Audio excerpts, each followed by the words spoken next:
Há certo tipo de histórias que parece que estão constantemente nos jornais. Nós podemos vê-las de formas diferentes, elas aparecem com vários aspectos ou várias cores, mas são constantes. Das mais recentes que nós lemos, davam conta de forças policiais americanas que foram baleadas na sequência da acusação de brutalidade policial contra a comunidade afro-americana. O problema de base é sempre o mesmo: violência aguda, violência grave, violência que leva à morte, com uma única base: a raça da outra pessoa. Preconceito é definido no dicionário como juízo ou conceito pré-concebido, ou seja, manifestado antes de haver avaliação, na forma de uma atitude discriminatória diante de pessoas, culturas, lugares ou tradições considerados estranhos. A palavra preconceito normalmente vem junto com palavras como discriminação, racismo. Trata-se de julgar outra pessoa sem a conhecer, com base em uma única coisa: a sua raça, a sua cor, a sua cultura, a sua origem. É um mal mundial, irmãos. Não está fechado num lugar ou no outro do mundo, no mundo inteiro isto existe. E eu acho que não há aqui ninguém que não tenha ainda sofrido de alguma maneira de preconceito. Ainda recentemente, em 2009, quando voltei a Portugal, estava a procurar alugar casa, apartamento. E vi um apartamento que me interessou. Entramos em contato com o dono do apartamento e ele então mostrou-se interessado. Sim, senhor, ouviu dizer que era uma família, não havia crianças pequenas, já era gente grande, que o senhor que queria alugar o apartamento era um médico. Isso agradou. Quando ele perguntou o nome foi dado. O senhor chama-se João Ed Venturini. Ele disse assim: mas esta gente vem de onde? Ele é brasileiro. Brasileiro não. Brasileiro é o nome da aluno do meu apartamento. E a pessoa tentou explicar, disse: olha que ele foi criado em Portugal, desde pequenino, está aqui há muitos anos, formou-se em Portugal. Não, é brasileiro, não aluno, ponto final, parágrafo. Isto chama-se preconceito, irmãos. Não havia praticamente nenhuma vez que eu saísse às ruas de Bafatá, na Guiné-Bissau, sem que as crianças gritassem: branco pelerê! Era próprio, irmãos. Era a mentalidade, era a forma de ver. Isto é universal. E se é verdade que todos nós já sofremos de alguma maneira de preconceito, se nós formos honestos, provavelmente nós teremos que reconhecer que nós também já exercemos. Nós também já olhamos pessoas e pelo seu aspecto exterior, pela sua cor, pela sua postura, nós fizemos interpretações e nós classificamos esta pessoa. Isto é preconceito. É passar juízo sem conhecimento. Mas como cristãos, nós temos que olhar para a Palavra de Deus para tentar perceber como é que a Bíblia nos ensina a agir nestas circunstâncias. Vamos abrir e vamos ver como é que Jesus se comportava diante disto. Abra a sua Bíblia em Mateus capítulo 8.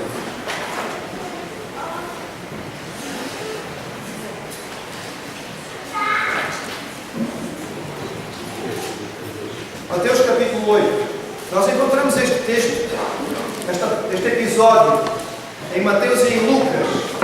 É curioso porque é o único texto que está ausente em Marcos e que Mateus e Lucas têm em comum, que nos mostra o objetivo que eles tinham em alguns aspectos do seu alvo ao escrever este Evangelho.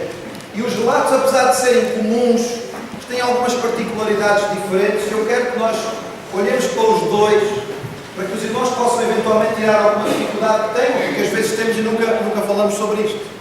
Em Mateus lemos o seguinte no capítulo 8, a partir do versículo 5. Mateus 8, 5.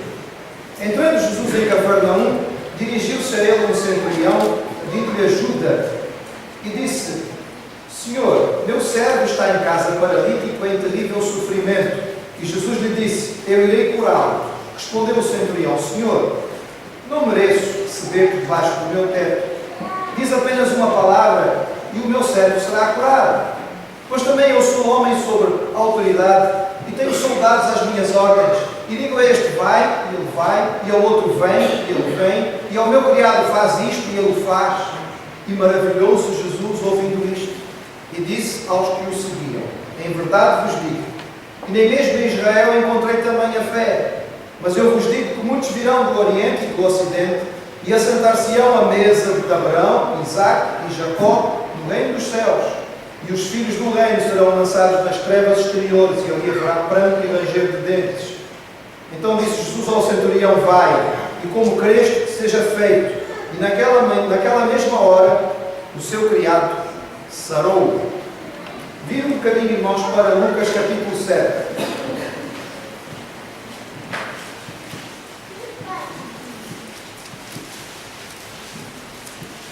Temos a mesma história descrita da seguinte maneira. Lucas capítulo 7, a partir do verso 1.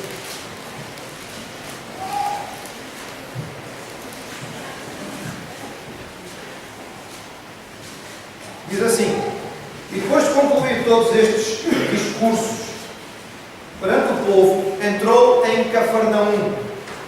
E o servo de um certo centurião, a quem muito estimava, estava doente, moribundo. E quando ouviu falar de Jesus, enviou-lhe anciãos dos judeus, rogando-lhe que viesse curar o seu servo. E chegando eles junto de Jesus, rogaram-lhe muito, dizendo: é digno de que lhe concedas isto, porque ama a nossa nação e ele mesmo nos edificou a sinagoga. E foi Jesus com eles, mas quando já estava perto da casa, enviou-lhe o centurião uns amigos, dizendo: Senhor, não te incomodes, porque não sou digno de que entres debaixo do meu telhado. E por isso nem ainda me julguei digno de ir ter contigo. Dize, porém, uma palavra, e o meu criado sarará. Porque também eu sou homem sujeito à autoridade, e tenho soldados sob o meu poder. E digo a este: vai, ele vai, ao outro: vem, ele vem, ao meu servo: faz isto, e ele o faz. E ouvindo Jesus isto, maravilhou-se dele. E voltando-se, disse à multidão que o seguia: digo-vos que nem ainda em Israel tenho achado tanta fé. E voltando para casa, os que foram enviados acharam são o servo enfermo. Este é um episódio do começo do ministério de Jesus. Ele acabara de escolher os 12 discípulos, os levara a um monte e ali pregar aquele sermão que nós conhecemos como o Sermão da Montanha. E ao descer, Jesus entrou na aldeia de Cafarnaum. Sim, irmãos, a aldeia. Cafarnaum não se classifica como cidade. Havia cidades na Galileia. Havia duas cidades grandes na Galileia, Séforis e Tiberíades. Mas Jesus não escolheu nenhuma delas para o seu quartel-general. Escolheu Cafarnaum. Os arqueólogos que estudaram o local, irmãos, nos dizem que Cafarnaum teria no máximo 1000 habitantes. É um lugar pequeno. Não sei se o irmão, ao pensar em Cafarnaum, tem esta ideia, mas é pequeno, são só 1000 habitantes. Mesmo assim, havia duas zonas nesta aldeia. Havia uma parte da aldeia na zona oriental, que era um pouco mais rica. As casas eram individuais, com a construção no estilo dos gregos e dos romanos. E havia a parte ocidental da aldeia, que era mais pobre, em que as casas eram muito simples e ficavam aglomeradas em grupos de 3 ou 4, viradas para um pátio comum. É provavelmente nesta parte mais pobre em que Jesus ficou. Cafarnaum vivia essencialmente da agricultura, como a maioria das aldeias da Galileia, mas tinha um grupo de famílias que eram pescadores, já que estavam ali ao lado do mar da Galileia, e nós sabemos isto porque os discípulos de Jesus que moravam ali eram pescadores. Só que nesta descrição há um problema, para quem conhece o Evangelho e lê esse texto. O que é que fazia um centurião numa aldeia tão insignificante? É que havia um pormenor importante em relação a Cafarnaum. Esta aldeia ficava dentro dos territórios que eram governados por Herodes Antipas, um dos filhos de Herodes o Grande. Mas ficava mesmo na fronteira do território que pertencia a outro irmão, que era Filipe. E como toda a aldeia e localidade de fronteira sempre é um local de passagem de algum risco. É por isso que Cafarnaum tinha, por exemplo, uma coletoria de impostos, e nós sabemos isto porque Mateus era de Cafarnaum, era coletor de impostos em Cafarnaum, e uma aldeia tão pequenina não teria, em princípio, uma coletoria de impostos, mas tinha porque ficava na fronteira, e é por isso que havia uma guarnição de soldados romanos, provavelmente empregados por Herodes Antipas, e é aí que encontramos o centurião. Segundo o texto, e o irmão, se prestou atenção nas leituras, deve ter percebido que há aqui aparentemente um conflito. Mateus nos diz que o centurião foi ter com Jesus. E Lucas diz que foram enviadas pessoas pelo centurião. É claro que quem não conhece bem o Evangelho e a época vai logo apontar e dizer: está a ver, a Bíblia está toda errada. Isto é uma contradição absurda. Ninguém se entende, afinal, o que foi que aconteceu? Calma, irmãos. É uma questão de conhecer a época. Era extremamente comum que alguém se fizesse representar em qualquer tipo de negociação ou debate. E naquela cultura a representação era tão valiosa que era como se a própria pessoa estivesse presente. Portanto, tanto Mateus quanto Lucas estão a contar a mesma coisa. Só que Lucas está-nos a contar especificamente o que aconteceu na prática, ou seja, homens foram enviados, pessoas foram enviados, judeus foram enviados por este centurião a falar com Jesus. E Mateus está a usar o aspecto representativo. Estes homens que foram eram como o próprio centurião. Portanto, o centurião estava lá representado por estes homens. E vencida esta dificuldade, nós temos que olhar para esta história e perceber alguns aspectos sobre este homem. Era um centurião romano. Logo era um homem de respeito, um homem de autoridade na sua hierarquia militar. Os centuriões normalmente eram homens muito experientes que comandavam um grupo de cerca de 100 soldados. Não é obrigatório que sejam 100, não era obrigatório que houvesse 100 soldados em Cafarnaum. As unidades podiam ser menores, mas o centurião era responsável por dirigir um grupo que variava entre 60 e 120 homens. Os centuriões eram a medula do exército romano. A sua liderança era fundamental em combate. E a estrutura do exército romano tinha-lhe dado a vitória, o império, porque eles tinham ganho muitas batalhas em inferioridade numérica por causa da sua grande organização. E esta grande organização tinha a ver com isto: centuriões que conseguiam organizar-se e responder aos chamados dos seus generais na hora. Logo, este homem era um homem com uma posição muito importante no contexto geral da sua cultura. Um homem que devia ter experiência em conflitos, já devia ser um homem maduro, porque ele foi colocado numa região de fronteira, onde os problemas são mais comuns, e ele foi colocado na Galileia, onde normalmente começavam as revoltas dentro da Palestina.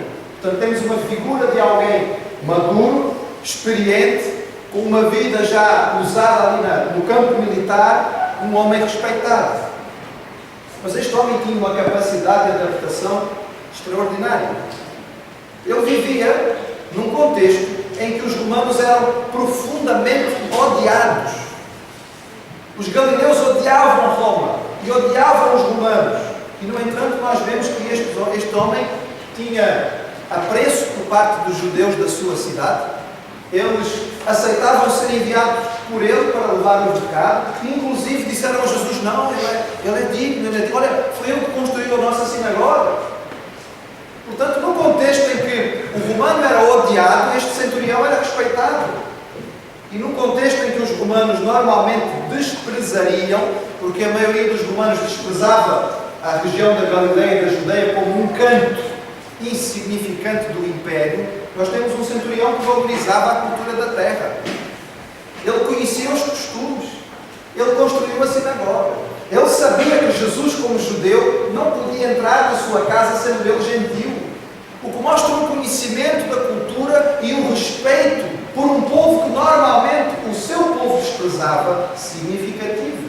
Era um homem que tinha um senso de respeito pela cultura local que o colocava numa posição diferente. Mas este homem era realmente um líder. A sua preocupação com o seu criado denota uma humanidade fora do comum entre centuriões. A palavra que nós temos na nossa Bíblia, que o irmão tem na sua Bíblia, provavelmente fala sobre um servo, não é? sobre um empregado. A palavra original, irmãos, é a palavra escravo. Estamos a falar aqui, quem estava doente era um escravo. Isto era extremamente comum naquele tempo.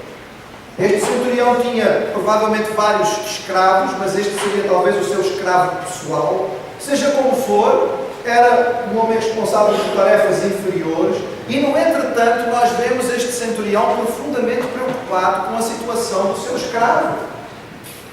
Se os irmãos já leram o Evangelho todo, eu espero que sim, já sabem que várias vezes as pessoas vinham ter com Jesus para pedir ajuda. Por exemplo, alguém veio pedir por um filho, por uma filha, por um amigo.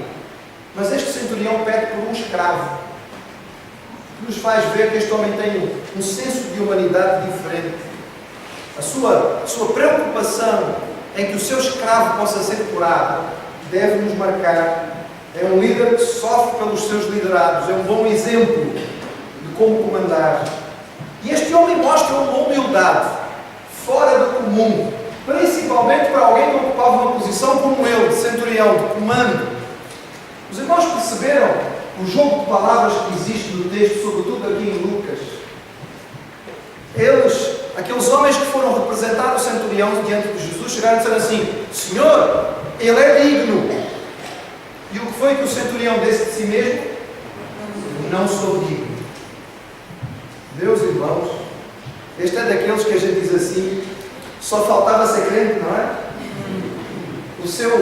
O seu sentido de humildade era extraordinário. Porque quando outros diziam dele, era digno, ele dizia: não, eu me conheço, eu sei quem sou e eu não sou digno.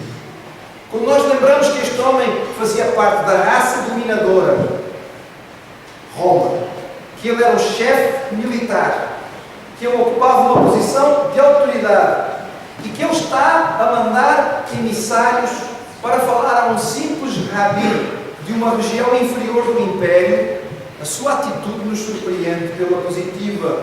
Este homem tinha a noção correta de quem era e ele age desta maneira. Não há vaidade, não há arrogância que era o apanágio dos romanos. E o mais notável neste centurião é o que o próprio Senhor Jesus assinalou: a sua fé. Ele tinha tal convicção na capacidade de Jesus curar o seu escravo moribundo, que ele crê numa cura à distância. Veja bem, meu irmão, à distância. Havia muita gente que acreditava que Jesus podia curar. E neste sentido, que ele acreditasse que Jesus pudesse curar o seu escravo, era aceitável. Muita gente partilhava. Já não haveria tanta gente a acreditar que Jesus pudesse curar um doente tão grave. Diz o texto, e lendo dos dois lados, nós percebemos que este homem está moribundo e em grande sofrimento. Acreditar que Jesus não somente era capaz de curar, mas curar um doente que está nas últimas, já era um grau de fé diferente. Mas este homem ainda vai além. Ele crê que Jesus é capaz de curar, ele crê que Jesus é capaz de curar um homem que está muito mal, mas ele crê que Jesus é capaz de curar com apenas uma palavra. Diz a palavra. Apenas diz a palavra. Tu nem sequer precisas estar presente. Tu podes falar à distância. E Jesus se maravilhou porque não tinha visto tanta fé em Israel, entre o seu povo. E isto incluía os discípulos que estavam à volta dele. Os irmãos notem que as afirmações de Jesus não devem ter sido fáceis para quem estava ao seu lado. E como é que Jesus reagiu? Como é que Jesus lidou com este representante do povo dominador? Como é que Jesus lidou com este romano? E toda a gente sabia que os romanos eram arrogantes, vaidosos, prepotentes, violentos. Toda a gente sabe, ele é romano, não precisa mais discutir. Olhando para o texto, nós vemos que Jesus se dispõe a ir imediatamente. Apesar de que o pedido foi feito por um gentio, apesar de que o pedido foi feito talvez tarde demais, por que esperaram até o homem ficar tão mal? Lá no consultório, todas as semanas, irmãos, eu tenho que me chatear com algum doente. Então você esperou ficar assim para chegar aqui? Porquê? Mas Jesus não discutiu que o homem estivesse tão mal. Por que esperaram tanto tempo? Não. Pediu Jesus foi imediatamente, apesar de que Jesus sabia perfeitamente que havia gente à espera de o apanhar em alguma falha, E ele, como um rabi judeu, entrar na casa de um romano ia ser uma coisa para eles apontarem o dedo. Apesar disso, ele se dispôs a ir. Apesar de que o requerente tinha-se reconhecido como não digno. Eu não sou digno. Mas mesmo assim, Jesus se dispôs a ir. Apesar de que o doente em causa era um escravo. Apesar de tudo isto, Jesus nem pestaneja, mas diante da necessidade, imediatamente ele se levanta para ele. O Senhor se alegra vivamente com o desenrolar dos acontecimentos. O texto utiliza uma expressão que é traduzida nas nossas Bíblias normalmente como maravilhou-se. É uma expressão muito forte, irmãos. Diz que Jesus ficou profundamente surpreendido pela positiva. Jesus ficou uau, foi assim, fantástico, incrível, maravilhoso isto. Como é que é possível?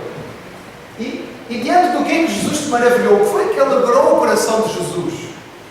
Jesus se alegrou com um coração bom, de um homem que pedia encarecidamente pelo seu escravo. Jesus se alegrou por um coração humilde, que sabia o seu próprio lugar e que se reconhecia como não merecedor. Jesus se alegrou por um coração que mostrava fé absoluta e total dependência da sua palavra. Foi isso que alegrou e maravilhou o coração de Jesus. Eu não gostaria que o Senhor ficasse feliz consigo. Gostaria que o Senhor se maravilhasse. Estas são as características que fazem com que Jesus fique maravilhado. O Senhor mostra aqui, irmãos, de uma forma clara, que a sua prioridade eram pessoas. Nós lerem o texto da palavra, sobretudo se lerem a versão que nós encontramos em Mateus, sabemos que no caminho para Cafarnaum, Jesus é abordado por um leproso. E Jesus cura o leproso. E depois Jesus diz ao leproso: agora vai e apresenta-te ao sacerdote. Uma preocupação em que a lei fosse cumprida. Porquê? Porque este homem, este leproso que Jesus curou, vivia dentro do contexto da lei. Porque Jesus não era um sacerdote e não podia declarar aquele homem puro. Porque enquanto ele não tivesse um papel passado, os irmãos pensam que a burocracia é só nossa, mas Israel também já tinha. Ele tinha que ter um papel timbrado do sacerdote a dizer: podes voltar para casa. Jesus não podia lhe dar esse papel. Então ele sabia que ele tinha que ir ao sacerdote para que o sacerdote declarasse: estás limpo, estás puro, podes voltar a casa. E este homem então podia ir. Ou seja, por causa do contexto daquele homem, Jesus estava tão preocupado em cumprir a lei. Mas agora, em relação ao romano, que vive num contexto fora da lei, Jesus não está minimamente preocupado. Porque ele sabe que o que ele vai fazer pode ser visto por muitos como quebra da lei, mas ele está a lidar com um romano e um romano precisa disto. E portanto Jesus não se preocupa, porque para ele eram mais importantes as pessoas do que as regrinhas. Misericórdia quer, não sacrifícios, pessoas. E é evidente que a cura acontece. Com esta cura, nós temos uma base muito especial para interceder pelos enfermos. Não sei se o irmão percebe que este texto nos dá uma base extraordinária para nós orarmos para aqueles que estão doentes. Reparem que o pedido é feito em prol de alguém que está doente, mas a oração é feita em benefício de outro. O doente não vai pedir a Jesus. É outra pessoa que vai pedir pelo doente. Inclusive, irmãos, a única informação que nós temos sobre o doente no texto é de que ele estava doente muito mal. O texto não diz se ele tinha fé ou não. Não sabemos se este escravo sabia quem era Jesus. Não sabemos se este escravo confiava em Jesus. Independentemente disto, alguém foi orar por ele. E a resposta veio. E o homem foi curado. Então, se alguma vez já lhe veio uma dúvida, mas eu tenho legitimidade de orar por esta pessoa, mas posso orar, esta pessoa nem conhece o Senhor, este indivíduo nem tem demonstrado nenhum sinal de fé, será que eu posso orar por esta situação? Pode sim, Senhor. Está aqui um exemplo bíblico que diz que podemos. Portanto, vamos orar, irmãos. A oração tem muito poder. É o poder de Deus que é colocado através da intercessão. Mas o que eu queria focar para nós meditarmos e depois irmãos levarem em termos de pensamento são as palavras de Jesus em comentário e que terminam um episódio com uma nota muito especial no Evangelho de Mateus. Quando Jesus termina de fazer este episódio, quando Jesus vê a fé deste homem, Jesus declara: olha que eu não vi tanta fé em Israel. E depois ele diz o seguinte: mas eu vos digo que muitos virão do Oriente e do Ocidente e assentar-se-ão à mesa com Abraão, Isaque e Jacó no reino dos céus. E esta palavra de Jesus nos dá a sua posição em relação ao preconceito. São palavras duras para Israel, mas necessárias. Os judeus se achavam bons só por serem judeus. Eles achavam que os outros eram maus só por não serem judeus. Nós sabemos, eu já vos disse aqui várias vezes, esta era uma oração do judeu todo dia de manhã. Ele levantava e agradecia a Deus: Senhor, obrigado, porque eu não sou gentil. Obrigado, porque eu não sou escravo. Obrigado, porque eu não sou mulher. Preconceito, preconceito, preconceito. E eles achavam que por terem nascido numa família judaica e terem esta herança, somos filhos de Abraão, estava tudo bem. Isso fazia deles melhores do que os outros. E isso lhes dava a capacidade de julgar os outros. Temos aqui um caso agudo de etnocentrismo, ou seja, o nosso povo, a nossa raça, a nossa cultura é melhor, as outras não prestam. Mas esta, irmãos, como eu já vos disse, é uma doença mundial. Reparem que nós não estamos aqui a falar sobre o pecado. O pecado é tratado de outra maneira.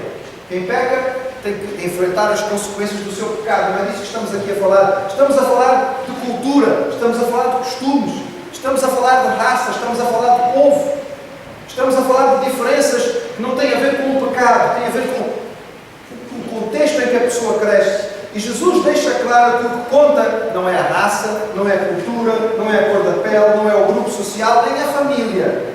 É a fé. É a fé. Este homem era um romano. Para todos os efeitos, diante dos judeus, este homem era um gentil, pagão, arrogante, miserável. Como é que Deus permitiu que esta gente dominasse sobre nós? O sonho de todos os judeus nesta época, judeus do primeiro século, é que o Messias vai chegar e nós vamos esmagar os romanos e eles vão experimentar aquilo que eles nos fizeram a nós. E então aí o reino de Deus vai ser implantado, o reino dos céus vai ser implantado, o Messias vai governar e Israel vai ser finalmente reconhecido como o melhor povo da terra. Afinal, toda a gente sabe que Deus é israelita. Ou será que Deus é português? Na minha terra dizem sempre que Ele é brasileiro. Olha, irmãos, etnocentrismo é a nossa visão limitada. E quando Jesus diz isto, os irmãos não conseguem imaginar, nós não conseguimos. Podemos tentar fazer um esforçozinho do choque que isto foi para quem estava a ouvir. Mas então o reino dos céus não vai ser nós colocados no topo em primeiro lugar e a mandar os outros porque nós é que somos melhores. Vai vir gente de outros povos e vão se sentar à mesa com Abraão e nós vamos ficar de fora. Irmãos, isto foi um choque brutal para as pessoas que estavam a ouvir. Eles não conseguiam entender e aceitar esta visão que Jesus estava a passar. Mas era isto que Jesus estava a dizer. Não interessa de onde eles vêm, não interessa o contexto de onde saem. Aqueles que mostram este tipo de fé que este homem mostrou, vocês podem ter a certeza, vão sentar no seio de Abraão, no reino dos céus, e vocês, com todo o vosso orgulho, com toda a vossa vaidade racial, vão ficar do lado de fora.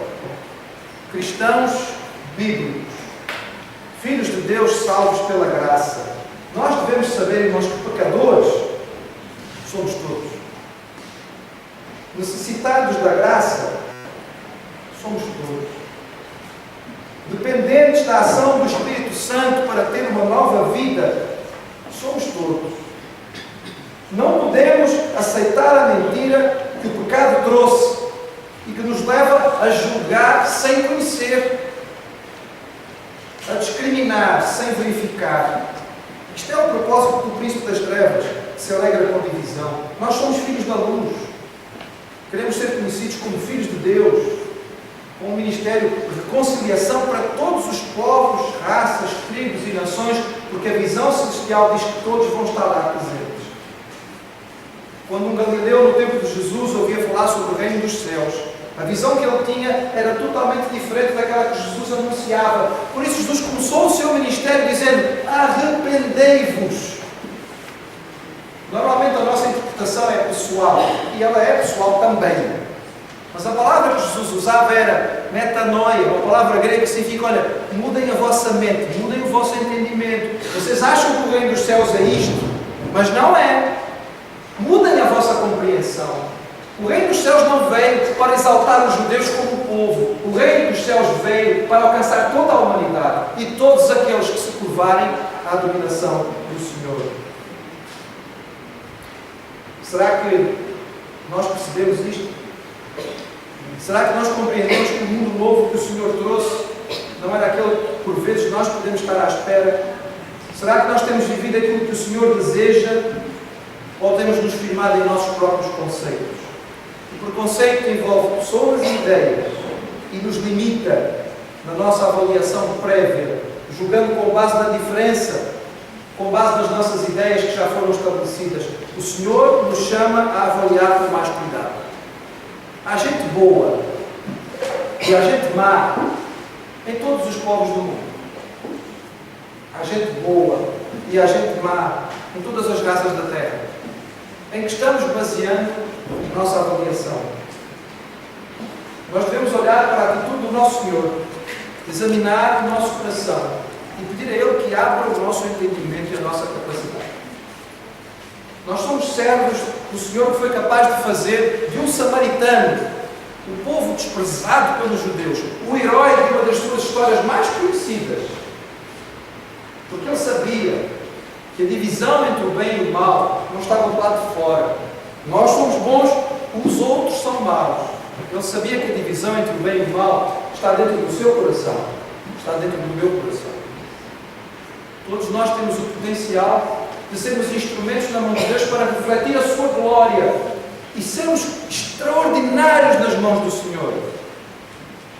Todos nós temos o potencial para fazer coisas horríveis. Nem podem ser mencionadas neste ponto. O potencial está enorme. Não somos diferentes daqueles que eventualmente estão presos hoje por coisas que fizeram. A diferença é feita pela ação de Deus nas nossas vidas. A diferença está em que Jesus olhou para aquele demónio e disse: não vi tamanha fé em todo Israel. E Jesus maravilhou-se. Oh, meus irmãos, entusiasmo de pensar que Jesus pode olhar para a minha vida e se alegrar.